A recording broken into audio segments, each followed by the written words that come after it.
¿Qué tal? ¿Cómo les va? Bienvenidos a otra emisión de Un Mundo Alucinante, programas de libros y sobre libros en ABC TV. En el antiguo Egipto, ¿saben cómo llamaban a las bibliotecas? Ahí se encuentran los tesoros de los remedios del alma. Un libro también es un remedio cuando nos sentimos mal y necesitamos compañía. Finalmente nos hace vivir otras vidas. Hoy, para no perderse en este programa el invitado, les voy a contar simplemente un dato. El caso Gastón Gadín, el parricida de Villamorra, marcó época en Paraguay.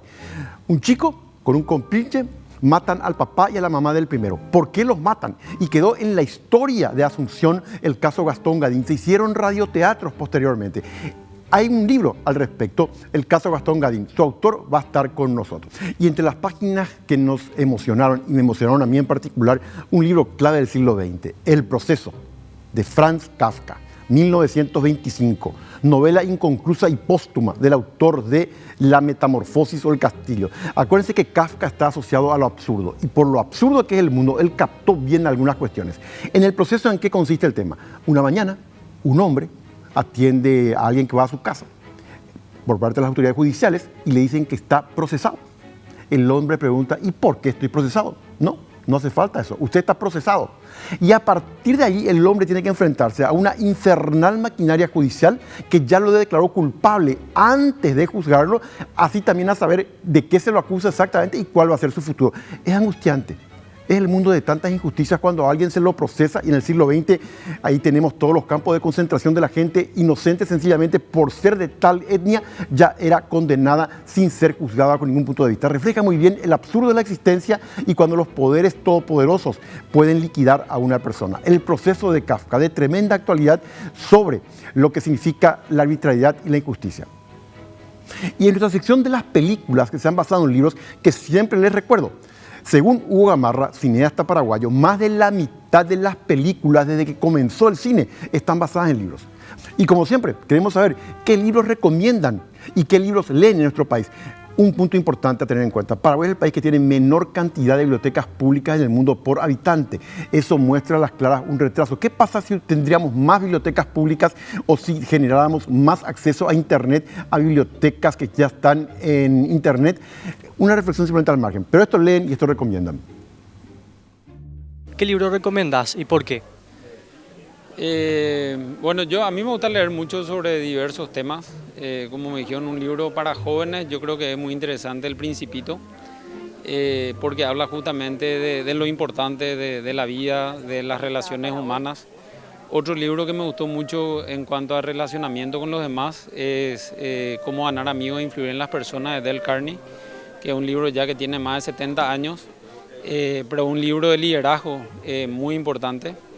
Y también me gusta leer mucho sobre economía, y un libro muy interesante que estoy leyendo ahora se llama Los filósofos mundanos, que es la historia de todos los economistas desde 1700, de Adam Smith, Karl Marx y Keynes y entre otros, que es muy interesante cómo la economía entiende la sociología y la dinámica de la sociedad. Y en instante con nosotros, lo prometido, Juan Marcos González, autor del libro El caso Gastón Gadín. Acuérdense, Villamorra era el 26 de julio del 2015, exactamente a la noche, matan al matrimonio Gadín. ¿Y quién resultó ser el autor? El hijo de ellos, con un cómplice. ¿Por qué decidió matarlo a los padres? Quedó como uno de los crímenes típicos del siglo XX en Paraguay, a tal punto que tuvo, por ejemplo, radioteatros.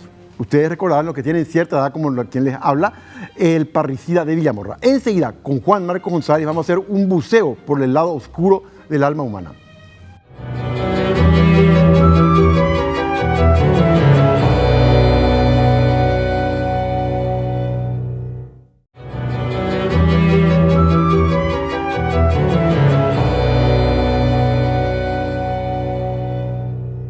Fue uno de los crímenes que marcó a sangre y fuego el siglo XX en Paraguay.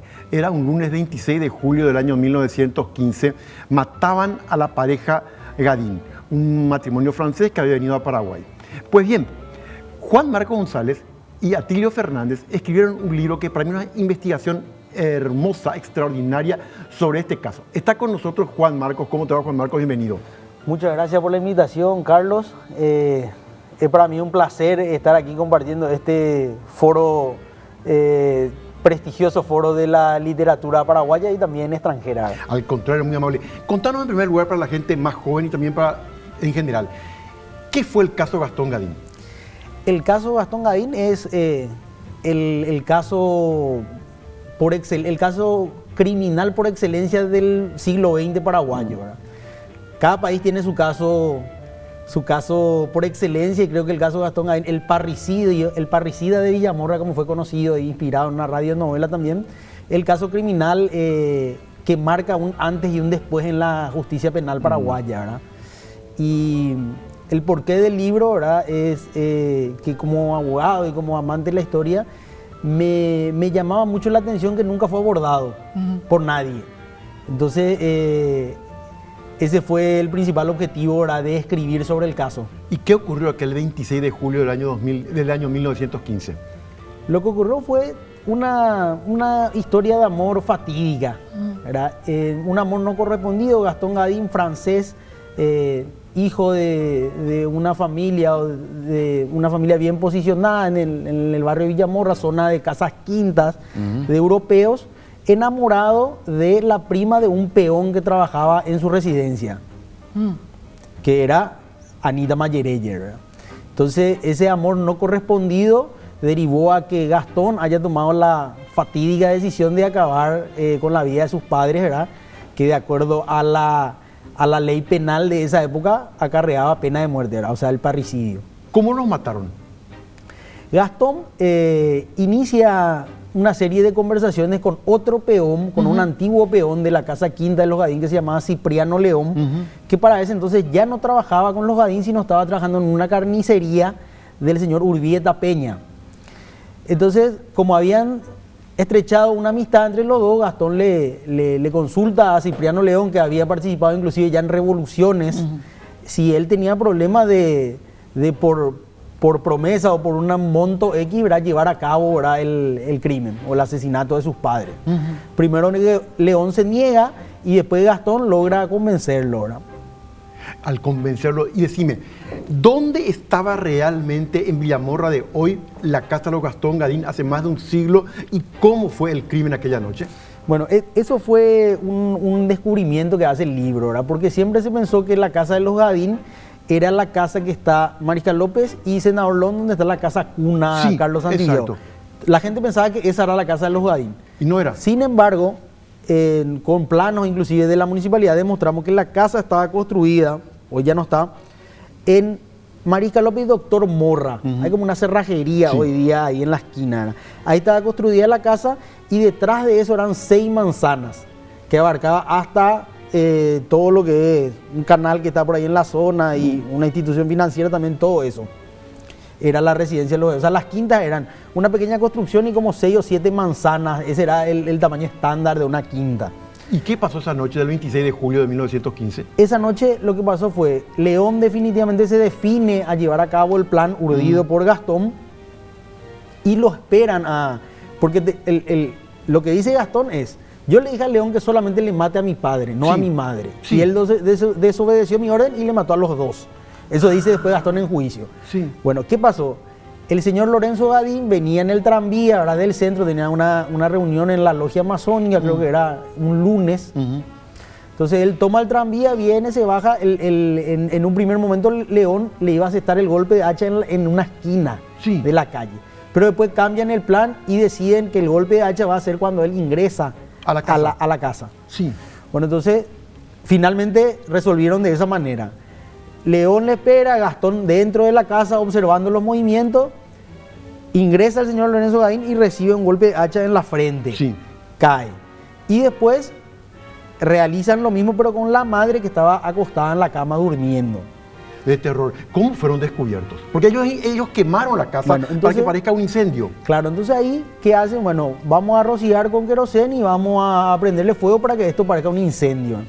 ¿Qué pasó? Había una señora francesa que vivía también con los Gadín, que se llamaba la señora Rosart, que es la que finalmente... Bueno, entonces rocían los cuerpos, prenden fuego, vamos a hacer que esto parezca un incendio, y ahí va pasando como a 2 cuadras de la residencia un sacerdote de nombre Hermenegildo Roa, que creo que era tío de Roa Así Bastos. mismo, sí. Hermenegildo Roa, que era una costumbre en esa época que los hombres porten arma, ¿verdad? Al percatarse del incendio saca la pistola y tira 2 tiros al aire para llamar la atención, ¿verdad? De que había un incendio. Ahí se moviliza todo, qué sé yo, viene la policía, encuentra que no solamente era un incendio, sino que habían 2 cuerpos también dentro de la casa.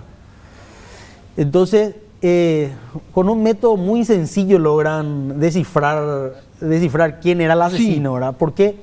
Porque llega la gente de la división de investigaciones, ya cuando eso ya existía.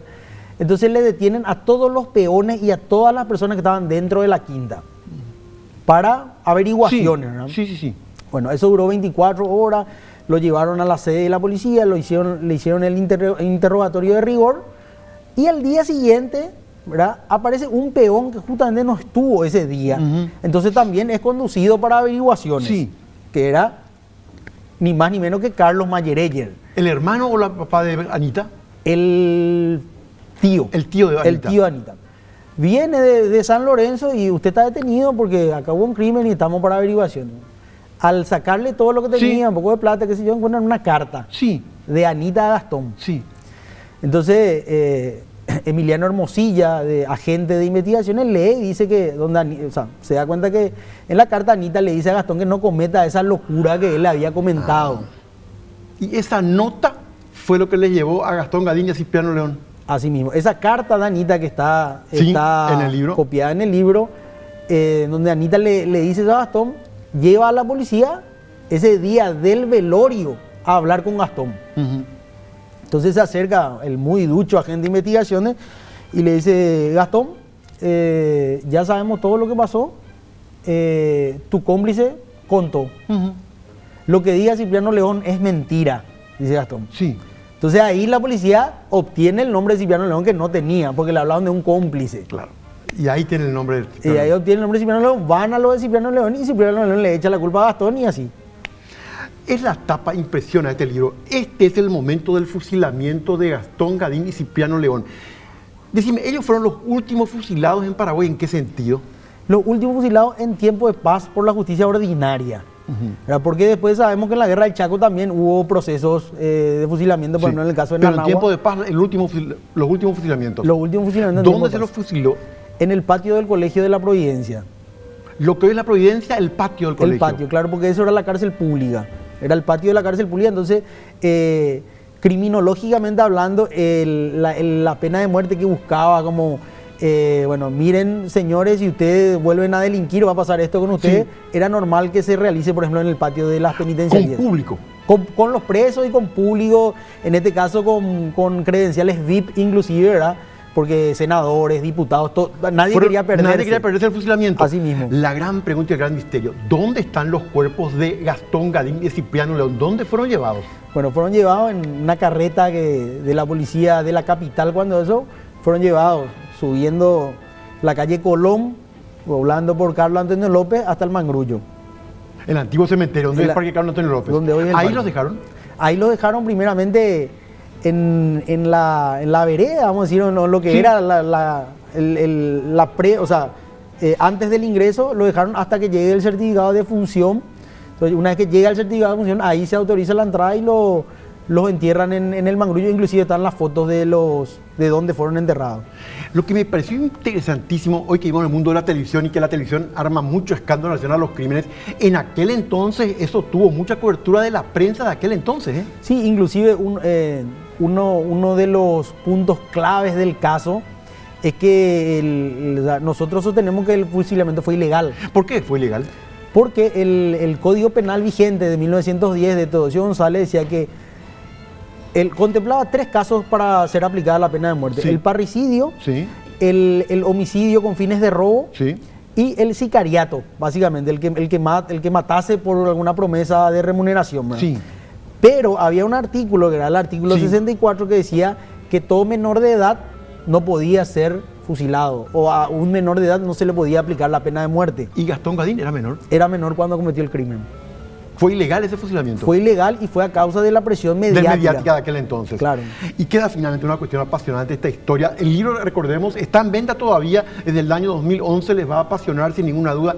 Queda una pregunta siguiente. ¿La sociedad azucena de entonces, por lo que vos investigaste, estaba o no de acuerdo con la pena de muerte?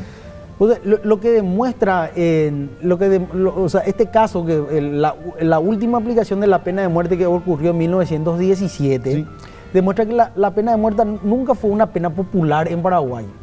Inclusive investigué casos también como el de Amancio Legal y el de los hermanos Cardoso, ¿verdad?, que fueron conmutadas por el presidente de la República. Y en este caso, hasta el último momento, la sociedad azucena sintió como una cosa así como que no correspondía sacarle la vida a alguien, por más parricida que haya sido, ¿verdad?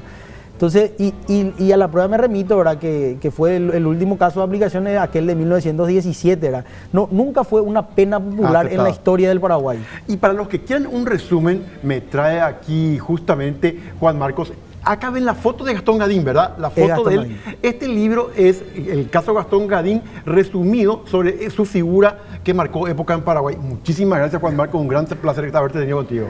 Muchas gracias a vos, Carlos. Y en la foto inclusive se ve que no parece tanto menor de edad, sí, ¿verdad? Pero en el libro nosotros demostramos, porque trajimos el certificado de nacimiento de París, que en realidad efectivamente era menor de edad y que la última pena de muerte fue ilegal.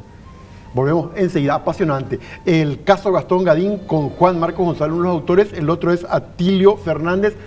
Les va a emocionar este libro y les va a apasionar, volvemos enseguida.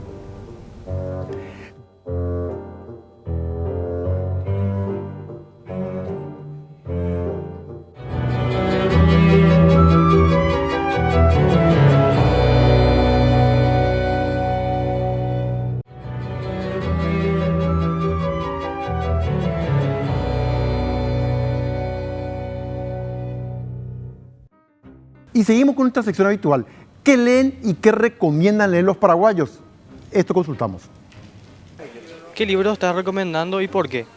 Bueno, en realidad estoy leyendo Diálogos Políticos, que es una publicación que hace la Konrad Adenauer, la Fundación, y que hace un análisis político de la coyuntura actual en toda Latinoamérica, sobre todo, y también algunos análisis a nivel mundial. Más que nada, hoy mi lectura se basa en cuestiones políticas, atendiendo a mi actividad. Los libros de Derecho y Economía, que son muy interesantes, corrientes nuevas, visiones nuevas del derecho y la economía, que te abren la mente. Cuando te aburrís, pasa una novela. Un buen novelista es Wilbur Smith. Wilbur Smith es una persona que nació en Sudáfrica en los años todavía del apartheid, y escribe contrafondo histórico, y escribe sobre Sudáfrica, Rodesia, Zambia, Botswana, Egipto, y mezcla historia real con la novela. Entonces realmente uno aprende y se entretiene. Y recién hablamos con Juan Marcos González sobre el crimen de la familia Gadín, del matrimonio por parte de su hijo y un cómplice. Otro crimen que marcó el siglo XX era el 15 de noviembre del año 1959. En un lejano pueblito de Kansas, en Estados Unidos, una familia, papá, mamá y dos hijos pequeños, son brutalmente asesinados. La pregunta es, ¿pero quién pudo haber hecho esto? Porque el robo había sido mínimo. Se hicieron las investigaciones y se llegó a dos jóvenes. La cosa es así. Tanto impacto causó en Estados Unidos que enviaron por parte de un diario, nada menos que a un escritor, Truman Capote, vaya y haga una cobertura periodística para esa investigación. Lo hizo él. No solamente se metió a fondo, mantuvo luego relación especial con los dos chicos que fueron condenados, eran gente muy joven. Y fue sacando información, y así se publicó uno de los libros clave del siglo XX. Se llama Literatura de no ficción, porque con un lenguaje literario, todito está basado en hechos reales, A Sangre Fría, de Truman Capote. Él estuvo en conversaciones con los dos autores hasta minutos antes de que fueron llevados a la horca en 1965. El libro salió en 1966. A quienes les interese este buceo, como hizo Juan Marcos González con el caso Gadín, este caso de A Sangre Fría, le va a impresionar esta novela. Tiene una adaptación cinematográfica, A Sangre Fría. También una suerte de buceo en los recovecos del lado oscuro del alma humana de Truman Capote, uno de los libros capitales del siglo XX. ¿Y qué pasa si hablamos de una peculiar biblioteca que les voy a comentar? Ustedes van a ver ahora. Vamos a irnos exactamente a una mini biblioteca entre los buses de Asunción. Es gratuita. Está en medio de la terminal. Ustedes pueden no solamente comprar libros. Esta mini biblioteca presta a los pasajeros que están ahí o a la gente que está allí, puede leer el libro, luego devolverlo. Es una forma de destinar la lectura en el medio mismo de donde está la terminal de ómnibus, donde hay mucha gente. La propuesta innovadora, ¿ustedes qué creen? Pues entusiasma a muchos pasajeros. Conclusión, lo que siempre digo, el paraguayo quiere leer. Es cuestión de un fomento de la lectura y hacerle acercar los libros a los paraguayos a través de bibliotecas o de precios baratos de los libros. No se pierdan esta visita a la terminal, a esta mini biblioteca.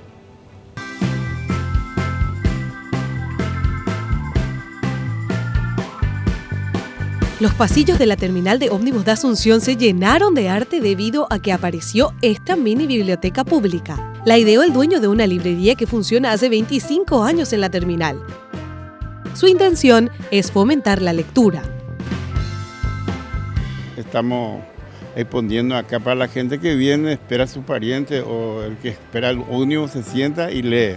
Inclusive puede llevar también ese libro porque estamos haciendo la incentivación cultural para los jóvenes, principalmente del interior. ¿Y cómo se da? ¿Cómo reacciona el público? Y mira, medio difícil, pero aprovecha la gente a leer, eso sí. Se trata de una mesa cargada de libros de diferentes géneros literarios para adultos y niños. El interesado se sienta en una pequeña butaca y por medio de la lectura realiza un interesante viaje para conocer nuevas historias. Libros de negocio, de autoayuda, tenemos libros clásicos de filosofía, de psicología y infantiles. Hasta niños de 3 años que pueden venir a elegir un libro, una revista para pintar y es una diversión para ellos, ¿no? Se sientan acá, pintan y se divierten mientras esperan a su pariente o esperan su ómnibus para viajar. Esta es la mini biblioteca pública que funciona dentro de la terminal de ómnibus de Asunción, desde las 5 de la mañana hasta las 2 de la madrugada. Se ofrece en medio de varias ofertas donde uno puede conseguir libros desde 10.000 guaraníes. El más caro cuesta 90.000. A veces quieren llevar, llevan, porque lo importante es que la gente lleve y tenga un libro en su casa, en su mano, ¿entendés? Y en su viaje leyendo, ¿no? Eso es lo importante y la idea nuestra es eso. Hasta el 30 estamos acá. ¿Hasta el 30 de este mes? Sí, de este mes. ¿Y después de vacaciones de verano? Después de vacaciones de verano organizamos, yo creo que va a ser un poco más grande ya cuando... La mini biblioteca es la innovación de una feria con súper ofertas que se realiza 2 veces al año. Seguirá hasta fin de mes para regresar nuevamente en el próximo verano.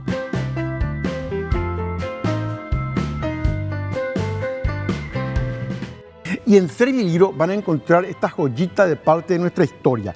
Vida y obra del sabio Bertoni, Moisés Santiago Bertoni, era suizo. Se llegó a Paraguay y en las riberas del Paraná, primero en Argentina, después vino a Paraguay, trató de crear una comunidad.